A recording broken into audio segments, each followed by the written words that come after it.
Buenas tardes a todos. Perdonen el retraso, pero veníamos de la facultad acabando las obligaciones docentes y cogimos algún tráfico también añadido. Bueno, hoy estamos en la tercera sesión de nuestro curso, donde vamos a ver la siguiente etapa de lo que yo les comentaba ayer, y lo hacemos con uno de los máximos especialistas. Bueno, el máximo especialista canario, yo diría que de los máximos especialistas españoles en el conocimiento de la Segunda Guerra Mundial. Juan José Díaz Benítez, que es compañero, profesor del Departamento de Ciencias Históricas de la ULPGC, profesor de Historia Contemporánea, miembro también, como todos los profesores que les van a dar las conferencias en este curso, del Grupo Universitario de Investigación en Relaciones Internacionales de la ULPGC, y que además ha trabajado pues las líneas de investigación que son pues tocantes con todo lo que estamos viendo aquí, la política exterior española, la importancia internacional de Canarias, especialmente en el caso de Juan José, el contexto de la Segunda Guerra Mundial. Entre sus publicaciones me ha puesto Juan José pues un par de libros. Bueno, me mencionó los que tienen que ver sobre todo con lo que va a comentar él aquí hoy: Canarias Indefensa, los proyectos aliados de ocupación de las Islas Canarias durante la Segunda Guerra Mundial, y Anglofilia y autarquía en Canarias durante la Segunda Guerra Mundial. Me puso pero él tiene incontables artículos, comunicaciones, muchos de ellos efectivamente publicados en revistas internacionales. Es un conocido autor también, referencia española entre las publicaciones internacionales, en revistas de primer orden como War in History, Mariner's Mirror o International Journal of Maritime History. En todas estas revistas de impacto, que están siempre entre las más codiciadas por los autores para publicar, pues ahí ha publicado Juan José sus artículos, sus investigaciones, que versan de una manera o de otra con distintos aspectos de la Segunda Guerra Mundial y en gran medida de Canarias, con lo cual estamos ante la voz más autorizada para hablarnos, como nos va a hablar hoy Juan José Díaz Benítez, de las Islas Canarias en la crisis del sistema internacional y el nuevo orden mundial. Va a abarcar el periodo que va desde la Guerra Civil hasta el final del franquismo. Y sin más, les dejo con Juan José Díaz Benítez.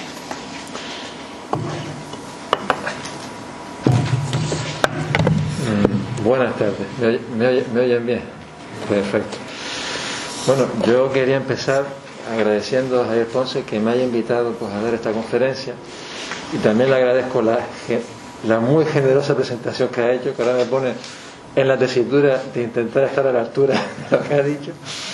Y por supuesto también quiero agradecer a la Casa del Museo Leoní Castillo, y por extensión al Cabildo de Gran Canaria, la organización de este curso, y agradecerles por supuesto a ustedes el que hoy estén aquí escuchándome o aguantando pacientemente el rollo que voy a soltarles, lo cual pues para mí tiene también su mérito.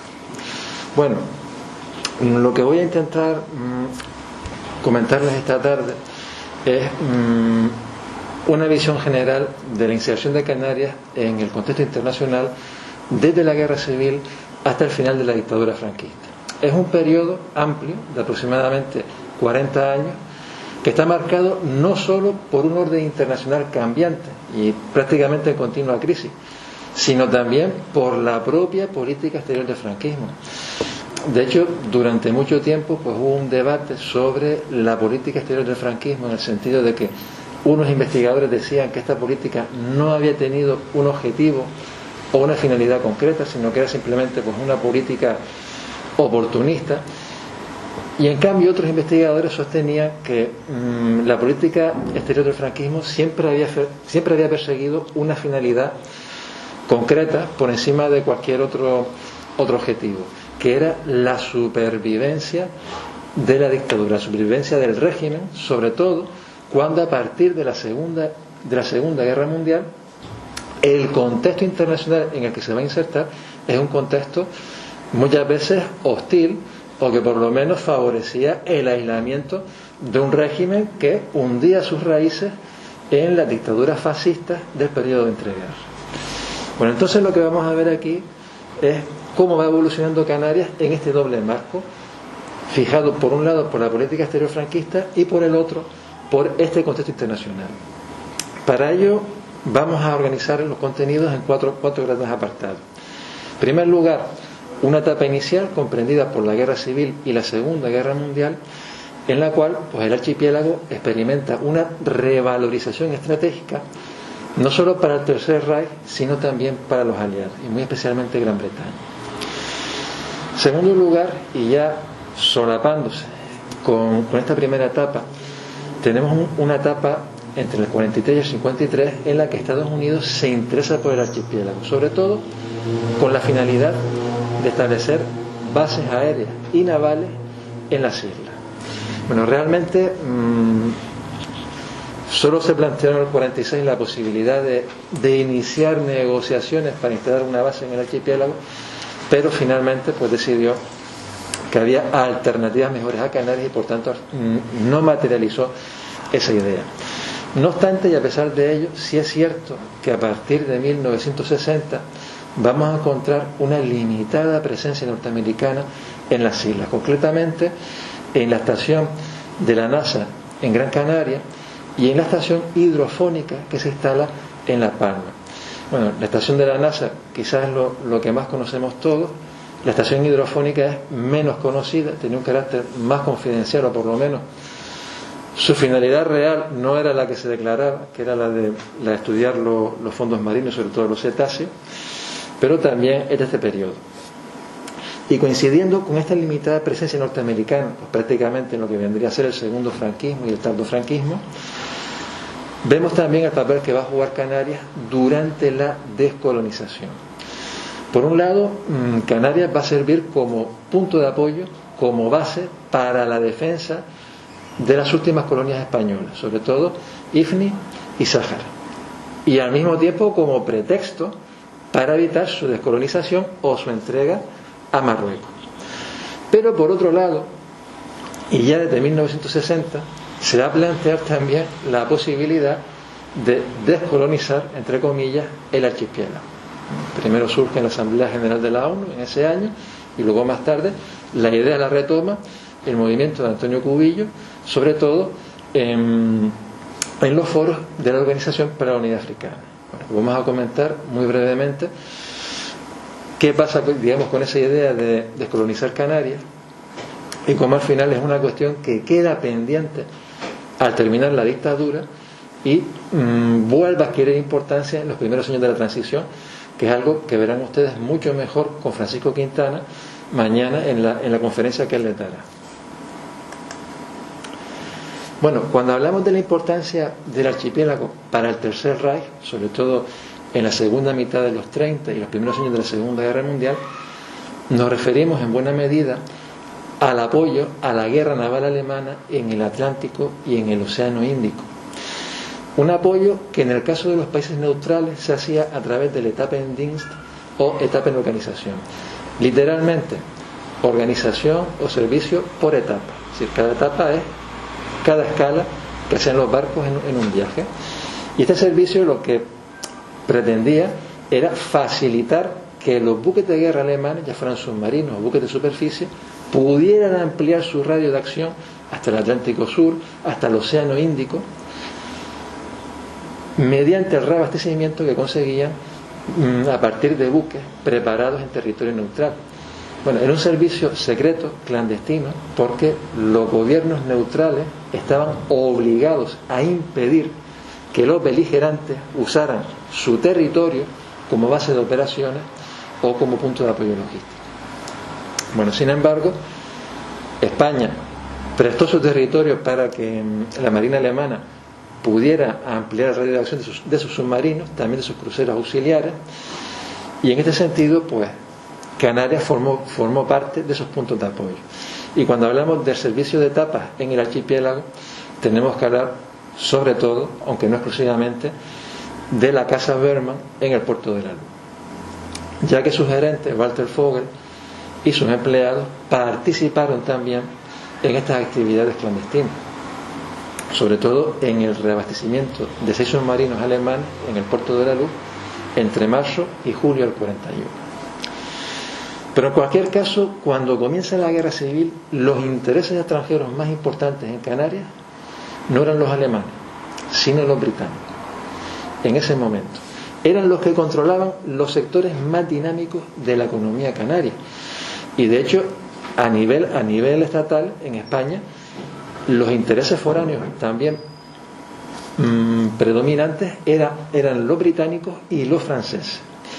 Sin embargo, con la ayuda que empiezan a recibir los sublevados contra la República del Tercer Reich y desde Italia, se va a producir una reorientación del comercio español hacia estos dos países. Y esa reorientación también se aprecia en Canarias.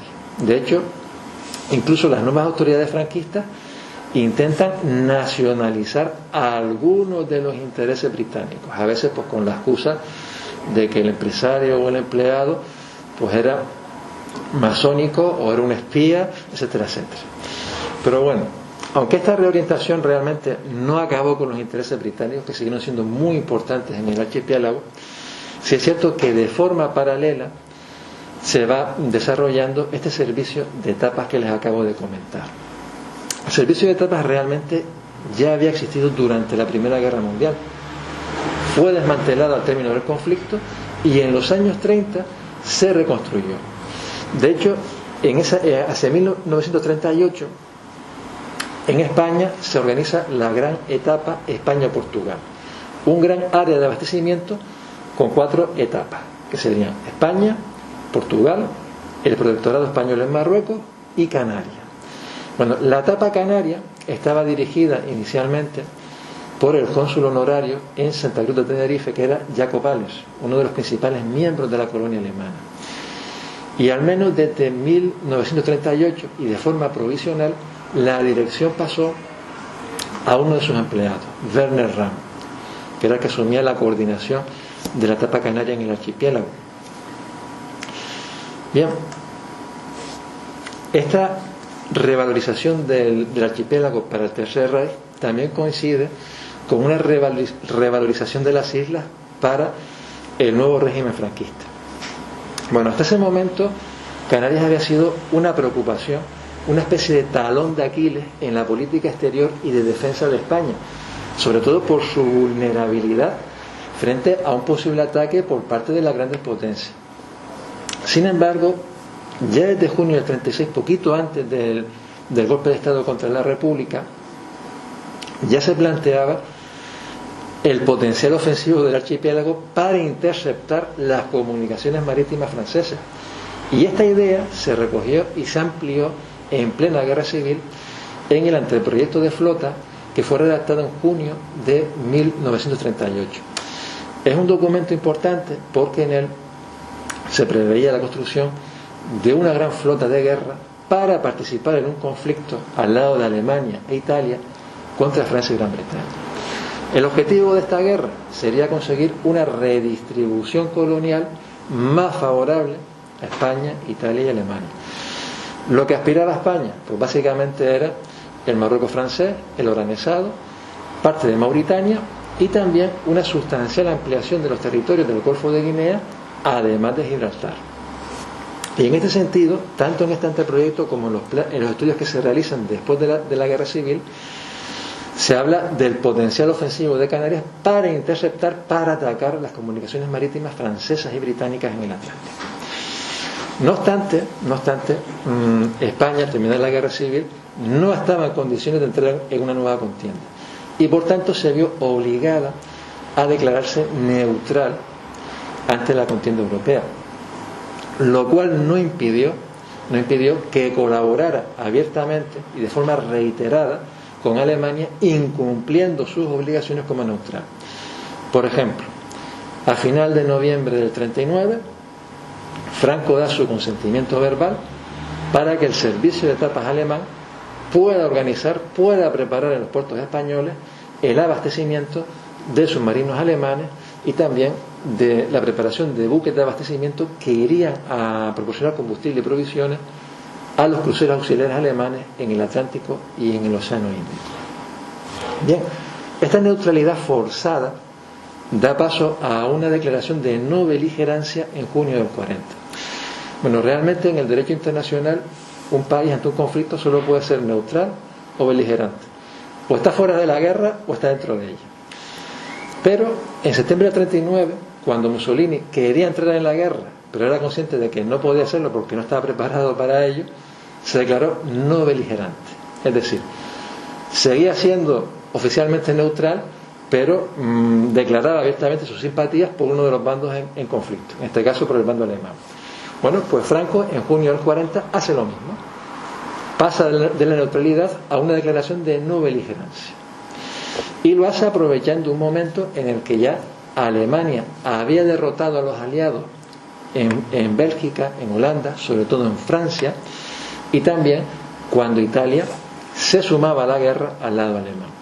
De hecho, esta tentación belicista se debía fundamentalmente a que parecía que la guerra iba a acabar de un momento a otro, y si España no se subía al conflicto lo antes posible, pues no podría reclamar luego ninguno de los territorios que pretendía en África. Esa fue la idea. Alemania, por supuesto, rechazó la oferta española de entrar en el conflicto. Primero porque la consideraba totalmente innecesaria. Sí, Francia estaba a punto de firmar el armisticio y pensaba que Gran Bretaña haría lo mismo poco después. Y en segundo lugar, porque lo que pedía España a cambio de su beligerancia era demasiado, era excesivo.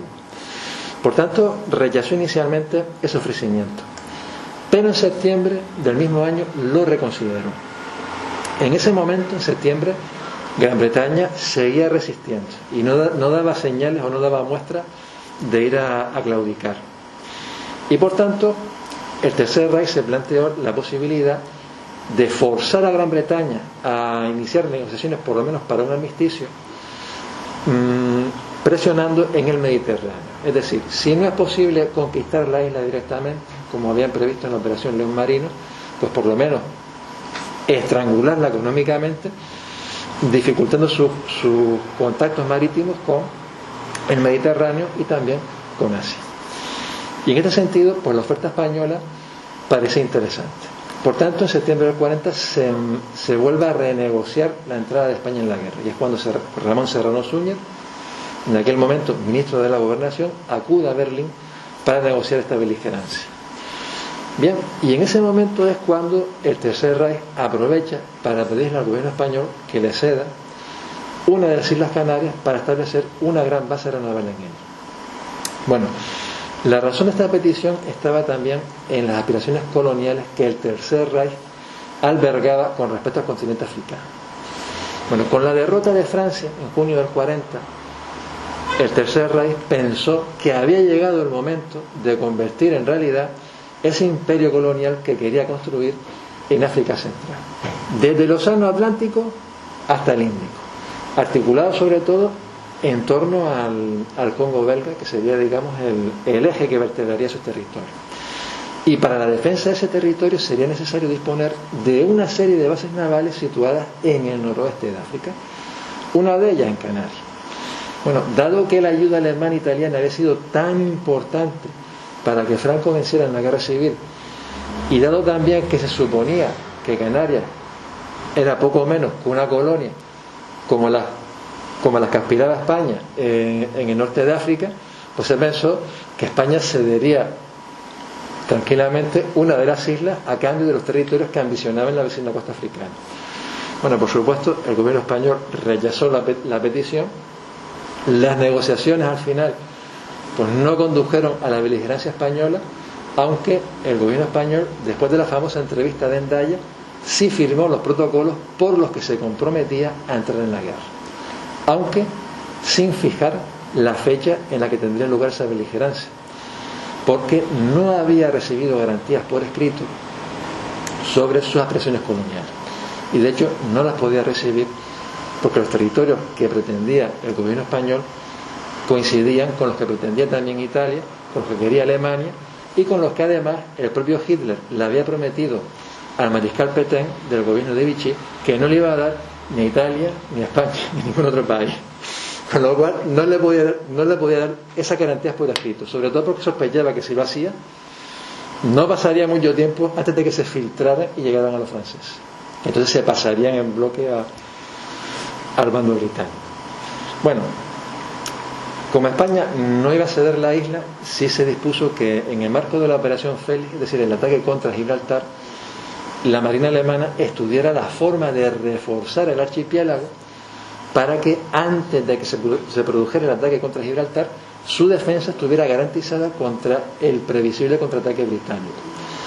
Bueno, este estudio defensivo también se paralizó cuando se cancelaron los preparativos de la Operación Félix, pero a mediados del 41 se envió al archipiélago 4 baterías de artillería de costa para reforzar sus defensas, que fueron instaladas en Gran Canaria y Tenerife. Y en la medida en que Franco aplazaba su beligerancia porque no tenía las garantías que él esperaba, y también a medida que la guerra en el frente ruso se prolongaba, porque al principio se había previsto que durara un mes y medio, pero duró muchísimo más, pues la Operación Félix pues fue quedando aplazada hasta que finalmente se canceló. Bueno, no obstante, y aunque Alemania pues no había conseguido una isla para instalar esa gran base aeronaval que aspiraba a construir, sí consiguió utilizar el archipiélago como zona de apoyo o como punto de apoyo para su guerra naval en el Atlántico y en el Océano Índico. Por un lado, con esos abastecimientos submarinos que se produjeron en el puerto de la Luz, y por el otro también mediante la preparación de 5 buques de abastecimiento para cruceros auxiliares. De hecho son los únicos que salieron de la gran etapa España-Portugal, los que salieron de Canarias, de modo que su labor de apoyo a la guerra naval pues se desarrolló sobre todo entre 1939 y 1942. A partir de ese último año ya su actividad en Canarias pues disminuye notablemente, sobre todo porque desde julio del 41 las protestas británicas habían obligado a terminar con los abastecimientos submarinos en el archipiélago. En España en la península continuaron hasta final del 42, pero aquí se suspendieron, y por tanto el servicio de tapas pues se limitó fundamentalmente a partir de esos últimos años a recoger información, a facilitar la huida de los tripulantes del acorazado de bolsillo Graf Spee que habían llegado a Canarias como polizones desde el Río de la Plata, también a facilitar la huida de los tripulantes del submarino U-167 hundido al sur de Gran Canaria, que tenían que haber sido internados aquí, pero sin embargo se facilitó su huida para volver a la Francia ocupada, y también a intentar impedir que los buques italianos y daneses refugiados en La Luz y en Santa Cruz de Tenerife intentaran zarpar para navegar a favor de los aliados. Bueno, fue un apoyo, digamos, limitado, pero bueno, se hizo realmente y supuso pues una violación reiterada, un incumplimiento reiterado de las obligaciones del gobierno español como neutral, porque el gobierno español era perfectamente consciente de estas actividades, y de hecho en el caso concreto de los submarinos solo pudieron ser realizadas precisamente con la colaboración, con el conocimiento de las autoridades españolas. Bueno, Gran Bretaña era consciente de que el riesgo de que España entrara en la guerra era real, sobre todo a mediados del 40, y por tanto decidió aplicar una serie de medidas para mantener la neutralidad española. En primer lugar, medidas diplomáticas, como el envío del embajador Sir Samuel Hoare a Madrid en misión especial. Por otro lado, medidas económicas, ya que España dependía de los créditos y los permisos de navegación que le concedía Gran Bretaña, pues para evitar que se paralizase su economía o que la hambruna afectara a grandes zonas del país. Y finalmente, medidas de inteligencia, o si quieren, medidas clandestinas, que consistieron fundamentalmente en una operación de soborno dirigida sobre todo hacia la cúpula militar española. Una operación que lo que pretendía era que los militares neutralistas, o por lo menos los más neutralistas, influyeran en Franco para que se mantuviera al margen de la guerra. Fue una operación en la que Gran Bretaña invirtió muchísimo dinero. No está del todo claro si realmente fue eficaz, porque había también otras razones para que España no entrara en la guerra, pero bueno, es un síntoma o más bien una evidencia de la importancia que dio a la necesidad de mantener a España neutral.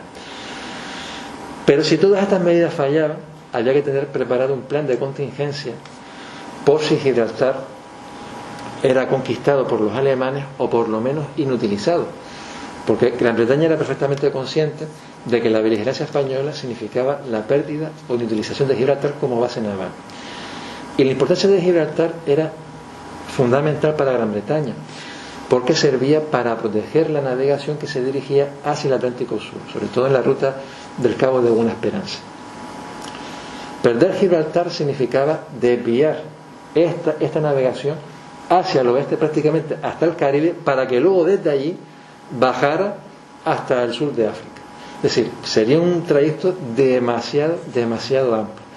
Por tanto, había que mantener Gibraltar o por lo menos contar con una alternativa, que inicialmente se barajó situar en las islas atlánticas portuguesas, sobre todo en las Azores, que estaban menos defendidas que Canarias. Pero ninguno de los archipiélagos portugueses contaba con las infraestructuras marítimas y aéreas que tenía el archipiélago. Y por tanto, sobre todo a partir de marzo-abril del 41, los comités de planificación británicos y también los jefes de Estado Mayor británicos consideraron que había que darle prioridad a la operación contra el archipiélago español.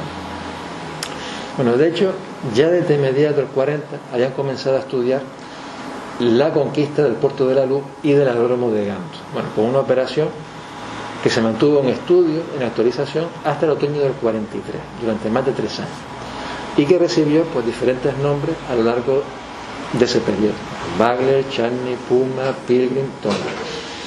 La operación consistía básicamente en conquistar el Puerto de la Luz, el aeródromo de Gando, y posteriormente ocupar también otras islas como Tenerife, Lanzarote y Fuerteventura, aunque realmente los únicos planes de operaciones detallados que se conservan se referían a Gran Canaria, que era donde estaban sus objetivos principales. Bueno, aparte de esta operación, Gran Bretaña estudió muy brevemente otra operación en diciembre del 41, la operación Breezy, que consistía en ocupar La Luz y Gando por intimidación. Es decir, se iba a mandar una gran fuerza naval que amenazaría a la guarnición española en Gran Canaria con bombardear la ciudad de Las Palmas si no se rendía. Y claro, pues planteado así, se consideró que el proyecto no era realista. Primero, porque no se esperaba que la guarnición se rindiera ante este ultimátum, y en segundo lugar, porque en el caso de ejecutar la amenaza, pues crearía una gran polémica a nivel internacional, sobre todo en la opinión pública iberoamericana, porque supondría nada más y nada menos que bombardear, atacar una ciudad de un país neutral, aunque fuese una neutralidad muy sospechosa como era la española, pero oficialmente seguía siendo neutral. Por tanto, el proyecto se canceló rápidamente. Y sin embargo, en enero del 42 sí comenzó a estudiarse otra operación, la operación Adroit, que tiene su origen en los contactos que había mantenido la inteligencia británica con los sectores monárquicos del régimen franquista, para que en el caso de que España entrara en la guerra o de que hubiera una invasión alemana, organizar una resistencia frente a esa beligerancia española. Y dentro de esa resistencia se esperaba que alguien invitara a los aliados, sobre todo a los británicos, a instalarse en Canarias. Digo a alguien porque realmente en la planificación británica no estaba claro quién los iba a invitar. Si era el gobierno español, una parte del gobierno español, la guarnición de Canarias, una parte de la guarnición, o quién lo iba a hacer. Nunca estuvo del todo claro, pero por si acaso se preparó esta operación para ocupar los puertos y aeródromos del archipiélago pacíficamente, es decir, con el consentimiento español. Y es una operación que entre el 42 y el 43 se desarrolló de forma paralela a la operación Tonic, es decir, a la operación para conquistar el Puerto de la Luz y el aeródromo de Gando, de modo que se pudiera aplicar pues la operación que requiriera la circunstancia. Bueno, esta planificación británica sobre Canarias es muy importante por diversos motivos. Aquí simplemente le señalo dos. Por un lado, porque al menos durante el 41 significó la retención de más de 100.000 toneladas de buques para poder transportar la expedición a Canarias. Igualmente, esta expedición llegó a contar con más de 20.000 efectivos militares que se adiestraban para desembarcar en Gran Canaria. De hecho, la principal fuerza anfibia británica en el 41 fue la que había preparado para desembarcar en Gran Canaria. Y en segundo lugar, esta expedición terminó absorbiendo las fuerzas preparadas contra las islas portuguesas, contra Azores, Cabo Verde y Madeira, a mediados del 41, cuando había recibido el nombre del Pirrón. Bueno, el gobierno español también era consciente de que si entraba en la guerra y atacaba Gibraltar o permitía que Alemania lo atacase, Gran Bretaña reaccionaría. Y una de las represalias más inmediatas sería un ataque contra Canarias. Por tanto, decidió reforzar la defensa del archipiélago. De hecho, el esfuerzo defensivo que se hizo en Canarias durante la Segunda Guerra Mundial es probablemente el más importante que se ha hecho a lo largo de su historia. En un principio, la defensa ideal del archipiélago habría consistido en interceptar cualquier expedición naval que intentase atacarlo o desembarcar en él. Pero España en aquel momento carecía de suficientes fuerzas aéreas y navales para esta tarea. Y por tanto, al final, pues terminó adoptando una táctica que ya se había planteado anteriormente durante la crisis del 98 y que consistía en acumular fuerzas militares en cada isla para rechazar un intento de desembarco. Bueno, esta acumulación de fuerzas hacia 1943 había sumado hasta aproximadamente un total de 40.000 efectivos militares, entre los que se contaban 29 batallones de infantería, 32 baterías de artillería de costa, 39 baterías de artillería de campaña y 6 baterías de artillería en tierra, es decir, centenares y centenares de cañones, obuses, morteros, en fin, un esfuerzo como no se había hecho hasta ese momento en el archipiélago. También se fortificaron las costas. Todas las playas más o menos vulnerables para un desembarco fueron fortificadas con nidos para armas automáticas, fundamentalmente ametralladoras. Se llegó a construir más de 400 nidos en todo el archipiélago y todavía se conservan algunos de ellos. Bien, a pesar de la escasez de fuerzas aéreas y navales, también se dieron pasos para la defensa aeronaval del archipiélago, concretamente con la creación de la Zona Aérea de Canarias y África Occidental y la Comandancia Naval de Canarias, que son el origen del actual Mando Aéreo de Canarias y también del Mando Naval de Canarias. Pero las medidas defensivas no se quedaron ahí, sino que desbordaron el ámbito militar propiamente dicho y llegaron a la economía. De hecho, durante la Segunda Guerra Mundial, especialmente a partir del 41, se produce una militarización de la economía canaria, en un proceso que recuerda mucho a lo sucedido durante la Guerra Civil, pero que en la Segunda Guerra Mundial no tiene parangón en el resto de España. Bueno, hacia mediados del 41 se planteó la necesidad de que había que acumular reservas, por lo menos para 6 meses, ya que en caso de guerra se daba por descontado que habría un bloqueo naval que impediría la llegada de combustible y alimentos al archipiélago. El problema es que en aquel momento la descoordinación existente entre las dos provincias impedía no solo acumular las reservas, sino incluso garantizar el abastecimiento de las islas. Y por tanto, y mediante 2 decretos reservados, es decir, decretos que no se publicaron, sino que únicamente se transmitían a las autoridades encargadas de aplicarlo, se creó el mando económico. Es decir, se puso a las delegaciones de abastecimiento y transporte en Canarias bajo el mando del capitán general.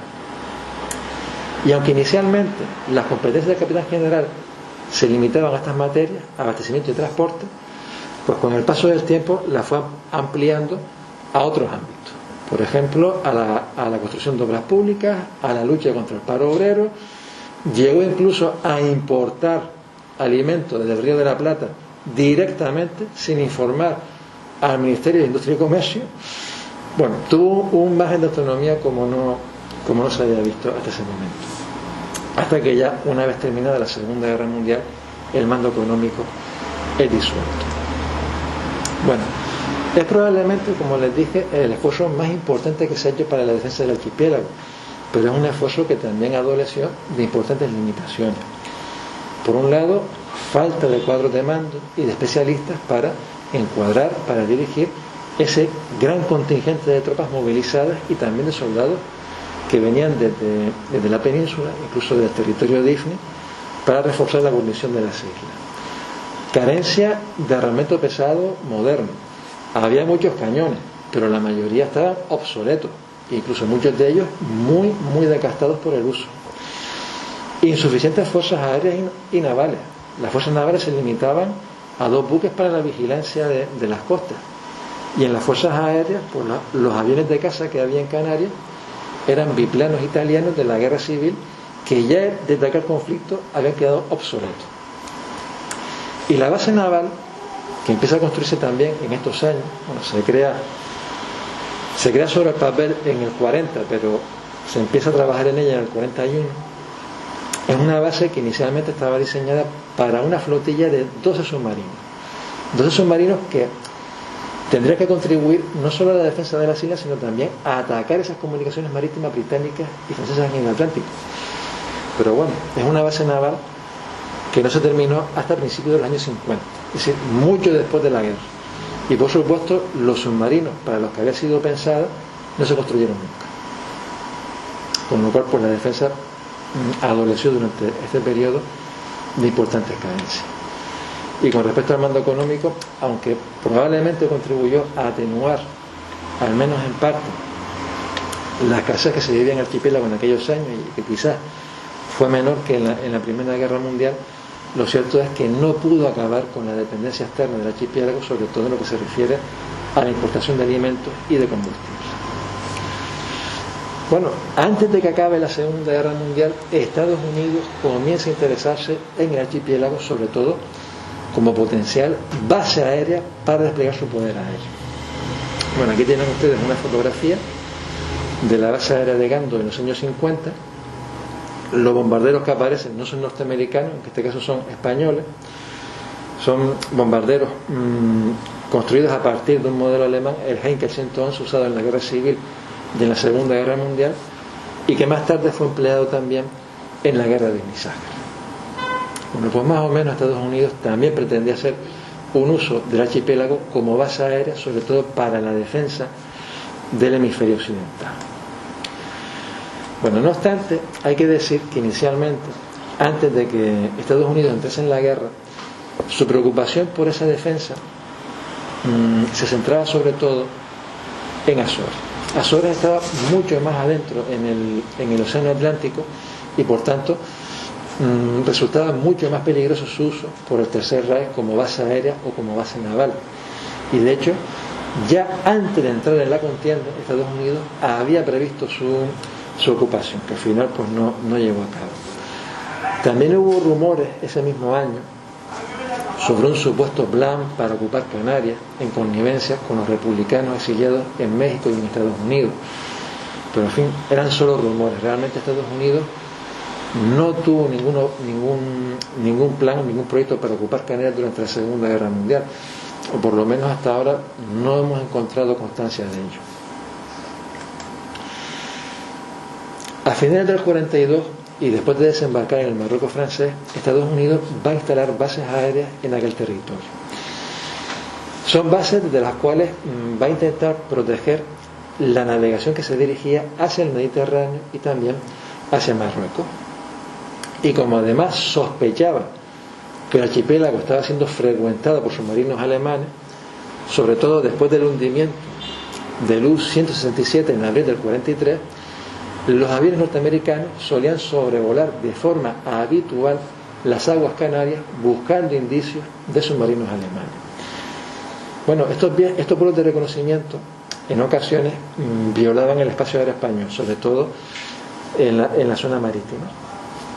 Y la artillería antiaérea española respondía haciendo disparos de aviso. Estos incidentes alcanzaron su clímax en octubre, noviembre del 43, cuando tuvieron lugar 3 combates aéreos entre los aviones de Gando y los aviones de patrulla marítima norteamericanos. El más grave fue el último, en noviembre del 43, cuando el avión español que despegó de Gando pues disparó una ráfaga de ametralladora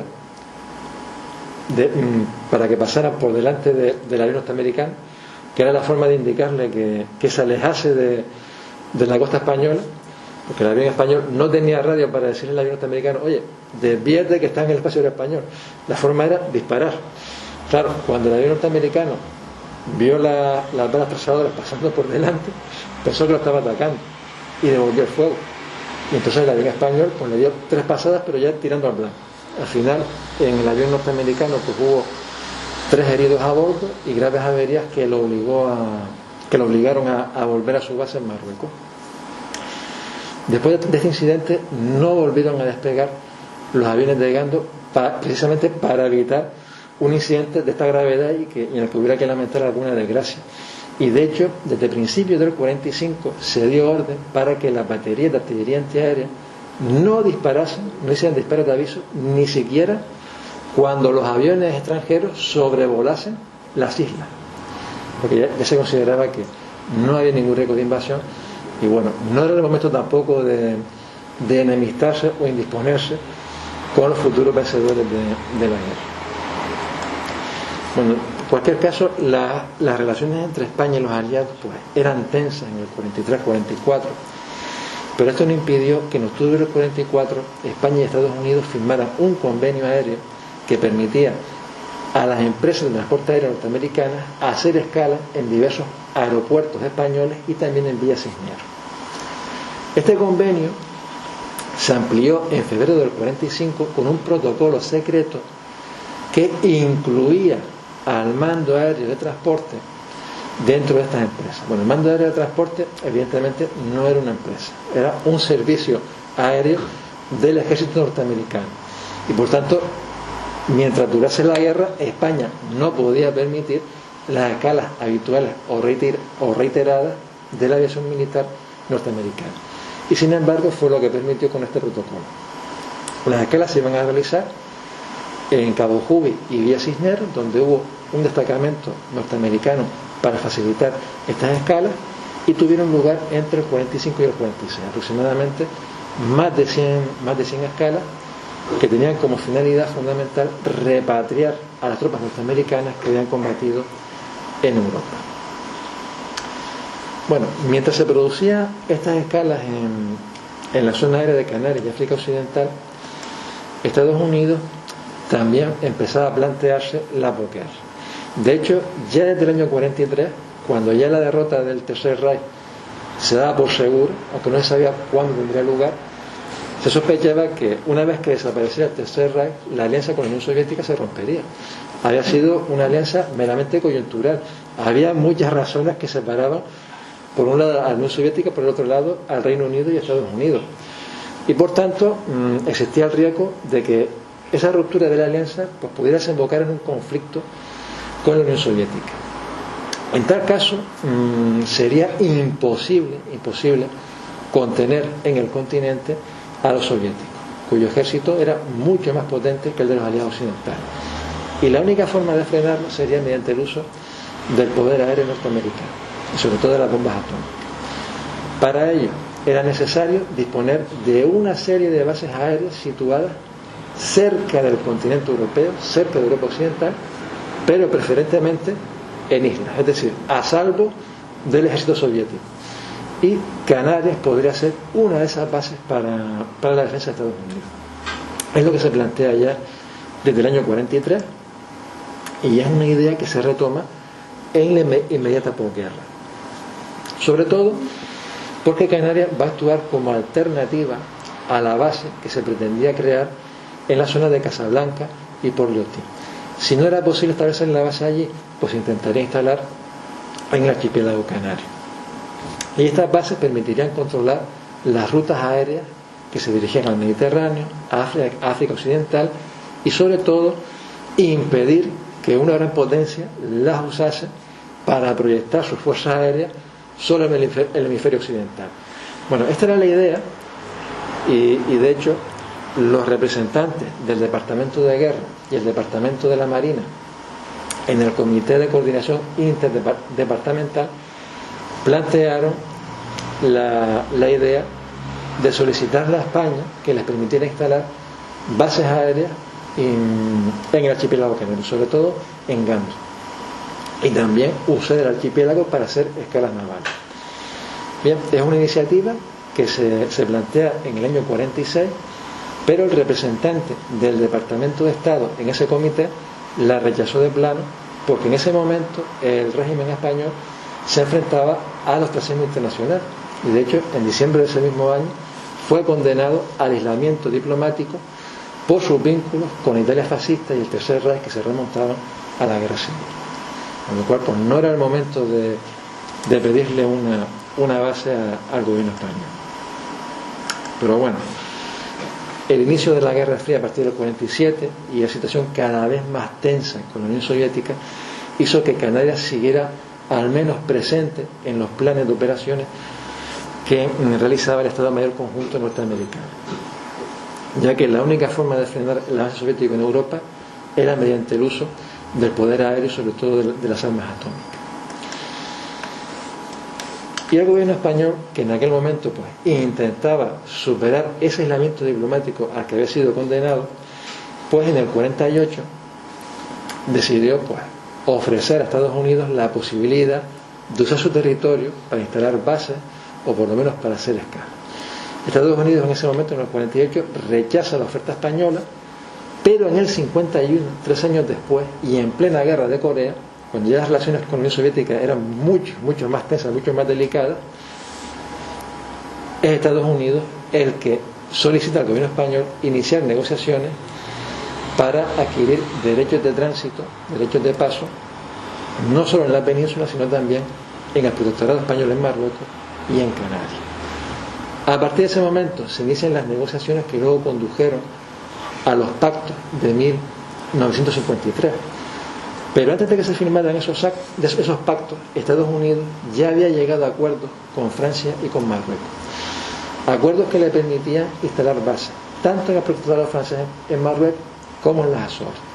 Y claro, al disponer de bases en esos territorios, ya no era necesario instalarlas en Canarias. Y esta es posiblemente la razón por la cual Canarias no aparece en la relación explícita de bases e instalaciones recogidas en los pactos de 1953, o por lo menos no es mencionada por ninguno de los autores que ha trabajado esta documentación.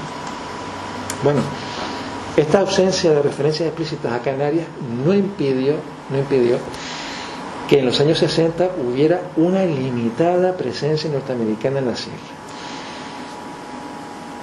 tanto en lo que se refiere a la estación de la NASA como en lo que afecta a la estación hidrofónica de Puerto Najo, y que son instalaciones que tampoco aparecen recogidas en la negociación de la renovación de los pactos del 53, ni tampoco en la negociación posterior en el 69. Bueno, hay que decir que aunque las negociaciones fueron duras, realmente lo único en lo que existía el gobierno español eran las contrapartidas económicas, pero en todo lo demás se dio en las bases instaladas, se dio en el uso de la infraestructura, para las cuales Estados Unidos no tenía que pedir permiso y al menos inicialmente tampoco tenía que informar al gobierno español, y se dio también en el estatus jurídico del personal norteamericano de la paz, que no estaba bajo jurisdicción española, sino permanecía bajo jurisdicción norteamericana.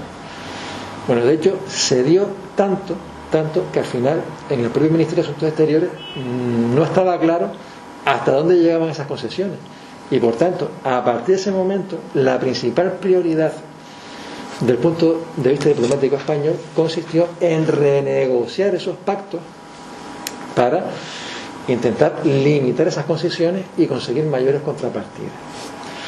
Bueno, el régimen franquista había cedido tanto porque necesitaba desesperadamente la ayuda económica y diplomática de Estados Unidos.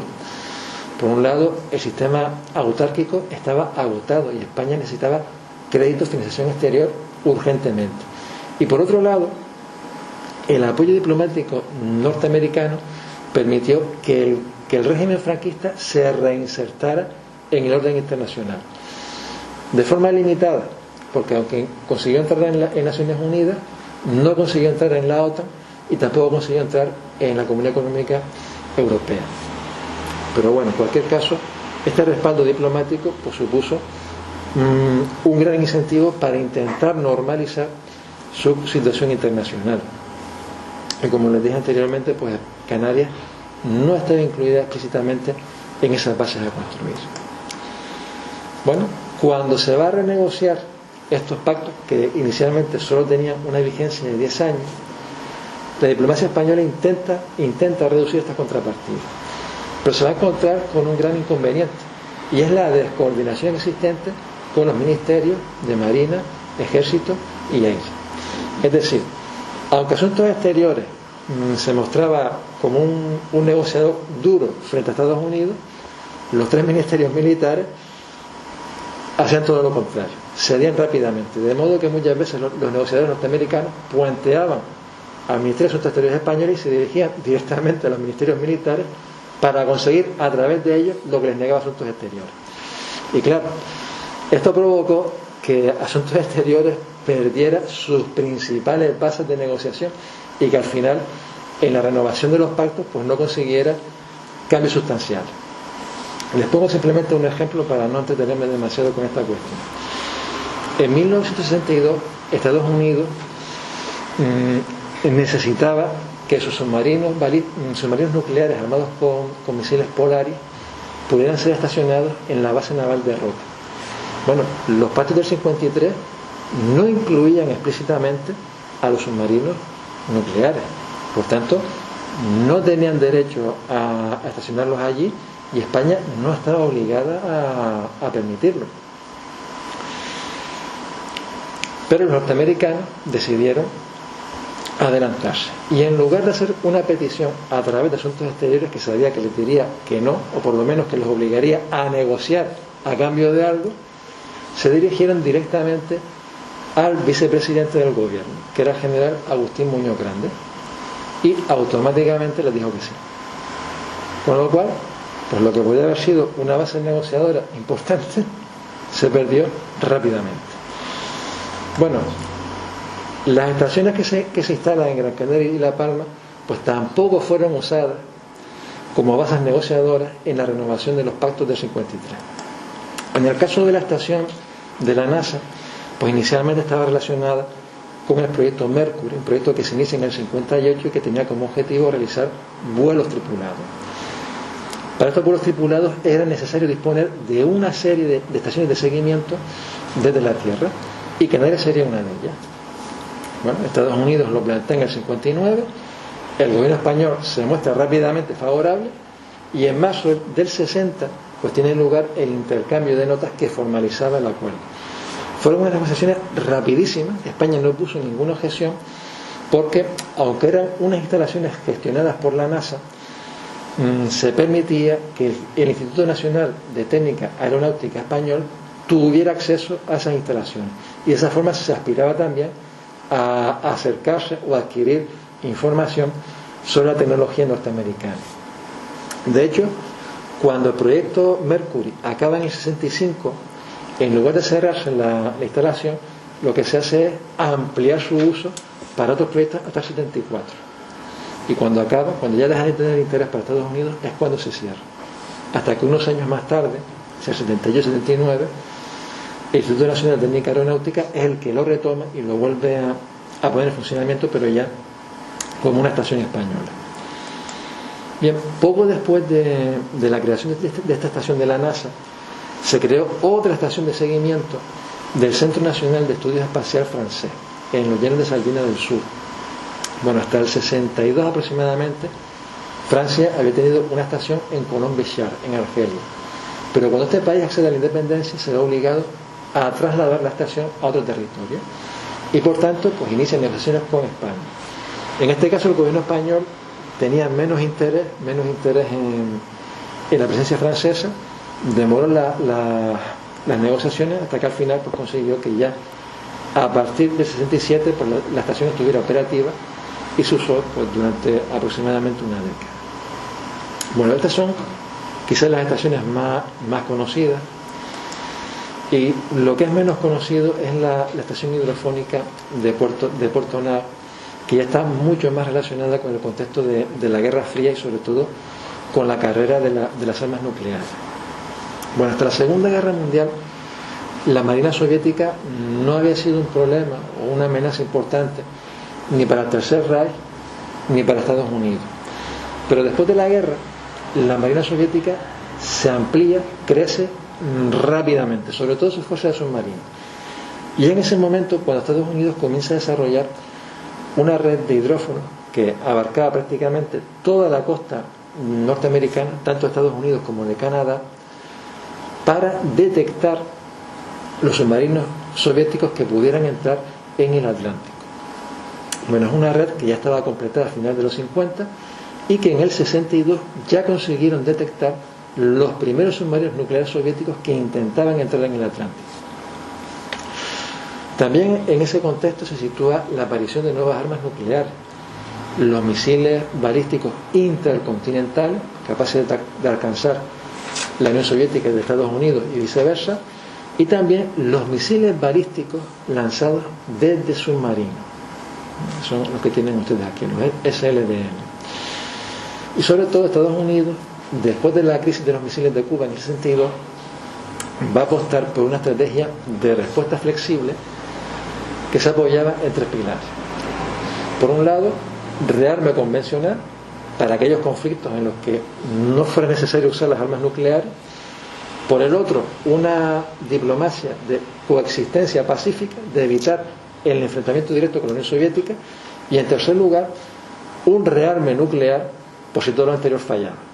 Y un rearme nuclear que consistiría fundamentalmente en los misiles balísticos intercontinentales, en los submarinos armados con misiles balísticos nucleares y también en los bombarderos estratégicos que también podían llevar armas nucleares. Bueno, y es en este contexto en el que se plantea crear una estación hidrofónica en Puerto Nao. Bueno, sin embargo, aunque la estación se empieza a construir en el 63, no es mencionada en las negociaciones que se inician en junio de ese año para renovar los pactos del 53. Bueno, de hecho, la estación se empieza a construir en el 63 y al año siguiente el Ministerio de Marina adquiere los terrenos que más tarde, incluso después de cerrar la estación, quedaron bajo la titularidad del Ministerio de Defensa y que si no estoy mal informado, en la actualidad son de titularidad municipal. Bueno, la estación hidrofónica de La Palma era una estación vinculada a la Universidad de Columbia y aparentemente dedicada al estudio del fondo marino, sobre todo de los cetáceos. Pero realmente esta estación se construye en el marco de un proyecto financiado por la Oficina de Investigación Naval de la Marina Norteamericana. Y era un proyecto que consistía en precisar el alcance, y valga la redundancia, la precisión de los misiles balísticos lanzados desde los submarinos, es decir, los misiles Polaris y Poseidón. Bueno, son misiles que se lanzaban aproximadamente del Golfo de México, caían en algún lugar del Atlántico, pero no se sabía con demasiada exactitud dónde caían. Y para poder cruzar datos con los hidrófonos que estaban en la costa oriental norteamericana, hacía falta por lo menos una estación en el Atlántico Oriental, es decir, en el otro extremo. Y la estación pues se estableció en La Palma. Y entonces esos datos que se recababan en la estación hidrofónica de Puerto Nao se enviaban a la estación que estaba en Bermuda, que pertenecía a la Universidad de Columbia, pero luego terminaban en el Departamento de Marina norteamericano para saber más o menos dónde estaban cayendo los misiles balísticos que disparaban hacia el Atlántico. Bueno, es una estación que tuvo también una gran importancia en la localización del submarino nuclear norteamericano Scorpion, hundido en el año 68 cerca de Azores, y que también logró trazar el mapa sismográfico de la erupción del volcán Teneguía en el 71. La estación dejó de usarse hacia el año 74, coincidiendo paradójicamente con el incremento de la presencia naval soviética en el Atlántico. Cuando Guinea-Bissau y Angola acceden a la independencia, permiten que la flota soviética haga escala en sus puertos, con lo cual la presencia soviética en esas aguas se incrementa. Sin embargo, ya en ese momento la estación hidrofónica de Puerto Banús deja de usarse, posiblemente porque su finalidad principal, que eran las pruebas con los misiles Polaris, ya habían terminado. A partir del 73 entra en servicio un nuevo tipo de misil, el Trident, y ya pues las pruebas con los Polaris no tenían mucho sentido, con lo cual es posible que esta fuera la razón por la que ella dejó de tener interés para Estados Unidos. Bueno, y finalmente, ya para no abusar demasiado de su paciencia, vamos ya con la última etapa. De forma paralela a esta limitada presencia norteamericana, Canarias también se ve en el marco de la descolonización, y sobre todo tendrá un papel fundamental en la guerra de Ifni-Sáhara y en la posterior defensa tanto del Sáhara como de Sidi Ifni, donde va a destacar de forma frecuente unidades de la guarnición de Canarias para reforzar esos territorios. Incluso también de forma habitual muchos jóvenes canarios eran destinados a las unidades coloniales a la hora de hacer servicio militar, como el señor que tienen ustedes en la fotografía, aquí vestido con el uniforme del Tabor de Tiradores de Ifni en el año 56, justo el año en el que Marruecos recupera su independencia y poquito antes de la guerra de Ifni-Sáhara. Bueno, en este periodo el archipiélago también revaloriza su importancia internacional, sobre todo a raíz de las guerras árabe-israelíes, porque las guerras árabe-israelíes suponen la interrupción temporal del uso del canal de Suez, sobre todo en el 56, y esto obliga a desviar el tráfico de petroleros por la ruta del Cabo. Al desviarse por la ruta del Cabo, pues los petroleros tienden a aumentar de su tamaño, se tiende a usar barcos cada vez más grandes hasta que aparecen los superpetroleros, y luego cuando se reabre el canal resulta que los superpetroleros inicialmente son demasiado grandes para atravesar el canal, con lo cual Canarias pues se mantiene durante esos años con cierta importancia en el tráfico de escala de los grandes petroleros. Luego más tarde pues el canal de Suez se amplía precisamente para que estos barcos pudieran atravesarlo. Bueno, no obstante, Canarias va a tener también una gran importancia para España a la hora de defender sus últimas colonias en el África Occidental española, sobre todo a raíz de la guerra de Ifni-Sáhara. Bueno, durante este conflicto, que estalla a finales del 57, el capitán general de Canarias asume el mando operativo de las fuerzas de los tres ejércitos desplegadas en Ifni y el Sáhara, que además van a ser apoyados logísticamente desde Canarias. Y en el propio archipiélago, las fuerzas aéreas y navales también se expanden. En el caso de la Armada, se crea el cuarto grupo de escolta y la agrupación de infantería marina, el Agrucán, que llegó a tener más de 1000 efectivos. Por parte del Ejército del Aire se crea el Alamista 36, el actual Alamista 46, y que durante la guerra de Ifni-Sáhara pues, estuvo dotada de unidades de transporte, de bombardeo y de apoyo táctico. Y por supuesto habrá unidades canarias que durante la guerra y después de la guerra y prácticamente hasta la evacuación del Sáhara van a ser desplegadas de forma puntual en aquellos territorios para reforzar su defensa, así como paracaidistas.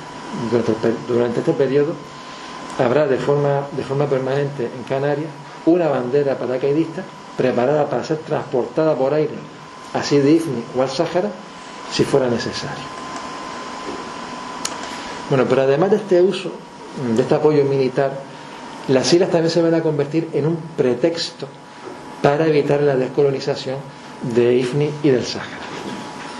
Bueno, la idea consistía en que Ifni y Sáhara consistía en el hinterland del archipiélago y que perderlos pondría en peligro la seguridad de las islas.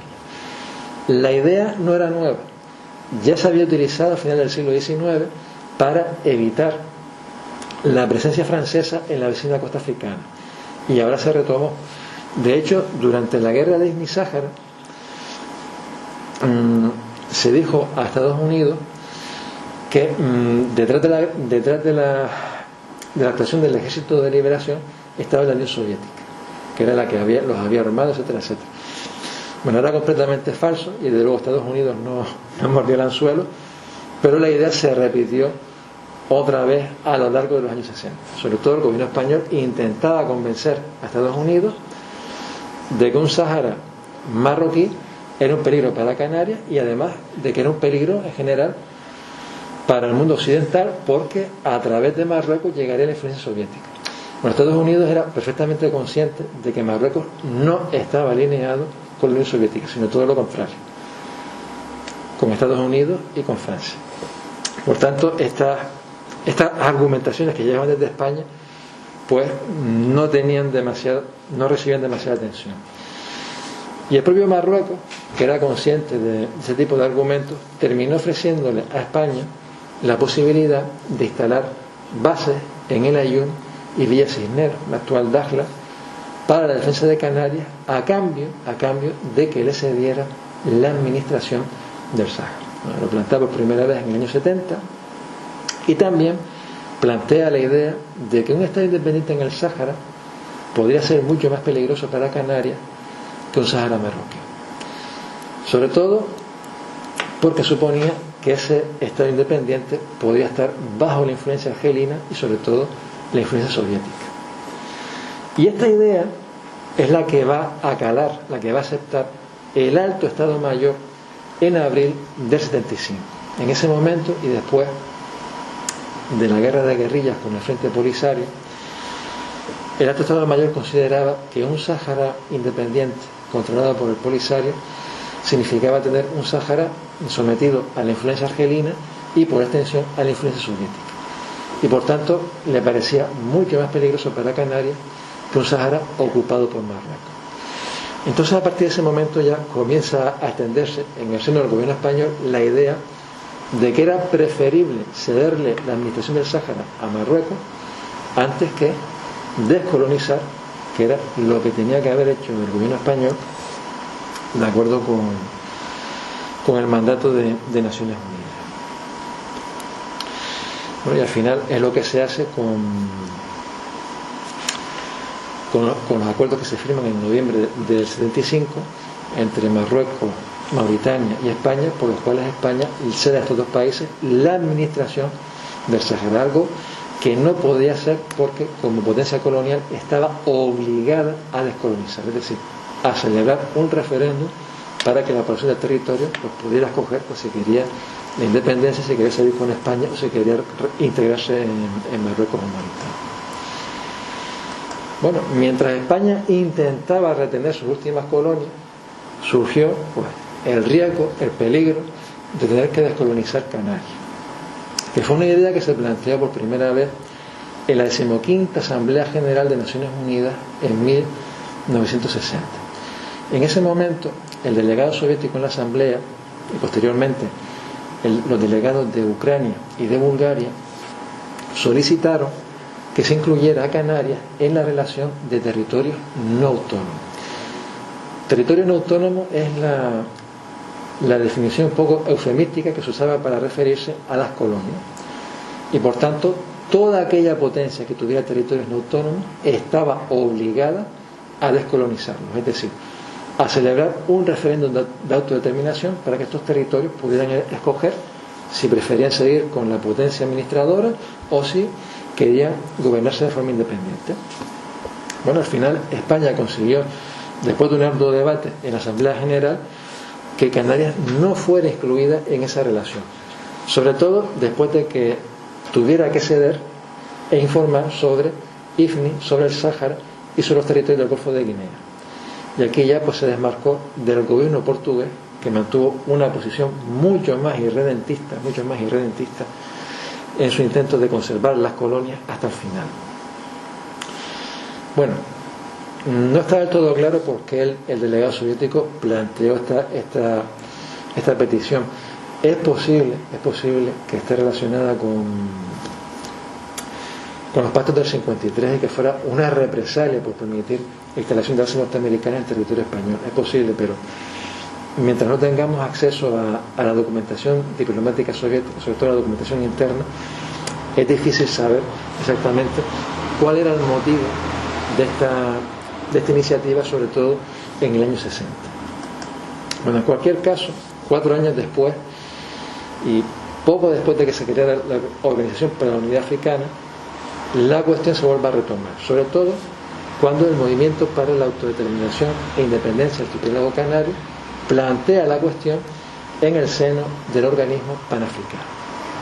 De hecho, Guinea-Conakry, ya en el 64, consideraba que Canarias era una colonia, y 4 años después consigue que el Comité de Liberación Africano reconozca al movimiento de Cubillo como uno de los movimientos de liberación africano. Bueno, a partir de ese momento, esta decisión del Comité de Liberación debería haber sido sancionada, debería haber sido confirmada por el Consejo de Ministros de Asuntos Exteriores y por la Cumbre de Jefes de Estado. Sin embargo, estos decidieron aplazar una decisión al respecto hasta que se presentaran pruebas sobre la españolidad de Canarias, con lo cual se consiguió frenar esta iniciativa y ya quedó paralizada hasta después de la muerte de Franco. Se vuelve a retomar en los primeros años de la transición, y es lo que da lugar en el año 78 a una operación diplomática de gran calado, la llamada Operación África, precisamente para que al final la Organización de la Unidad Africana pues no considerase que Canarias era una colonia. Bien, ¿cuáles son los factores que influyeron en esta iniciativa dentro del organismo panafricano? Bueno, por un lado, Argelia la usó como un arma de presión sobre España y también sobre Marruecos, que era su gran rival en el Magreb. Y por el otro, era también una forma de cohesionar al organismo panafricano. Cuando se crea la Organización para la Unidad Africana, existían grandes diferencias entre sus miembros, sobre todo entre el llamado sector moderado y el sector revolucionario. Y una de las formas de superarla consistía fundamentalmente en apoyar, en impulsar la descolonización del continente. Bueno, pues Canarias podría servir también de algún modo para cohesionar, digamos, ese nuevo organismo y superar esas diferencias entre los países miembros. Y sobre todo, pues también hay que tener en cuenta que cuando algún país, fuera el caso de Guinea-Conakry o fuera el caso de Argelia, apoyaba esta iniciativa, automáticamente otros países como Marruecos o como Nigeria, que rivalizaban con los anteriores, apoyaban todo lo contrario. Pero bueno, ya esta cuestión de la Operación África seguramente la verán mañana con Francisco Quintana, que es el que más la ha trabajado y por tanto el que mejor se las puede explicar. Y bueno, yo básicamente, para acabar, simplemente quería recordarles que durante este largo periodo que hemos visto, la inserción de Canarias en ese contexto internacional va a estar marcada fundamentalmente por 2 factores. Por un lado, este orden internacional cambiante y sometido a diferentes procesos, y por el otro, la política exterior española, que es una política que, a pesar de esos delirios imperiales de la guerra civil y primeros años de la Segunda Guerra Mundial, pues va a consistir fundamentalmente en una política orientada a garantizar la supervivencia del régimen en el orden internacional. Eso también pues va a afectar al archipiélago. Y nada más. Muchas gracias.